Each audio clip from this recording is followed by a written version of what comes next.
चलो मम्मी मैं जा रहा हूँ, बाय। पैसे रख लिए?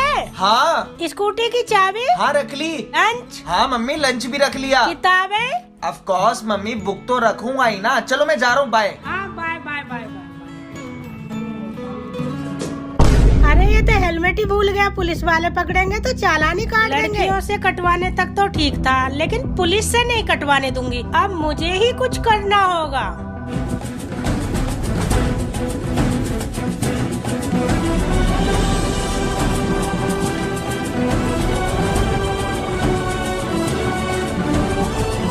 मम्मी यहाँ क्या कर रही हो? अरे तू हेलमेट भूल गया था ना, वो ही देने आई हूँ। मम्मी यार। मेरी प्यारी अम्मी जो है, मेरी प्यारी अम्मी। अब चालान नहीं कटे।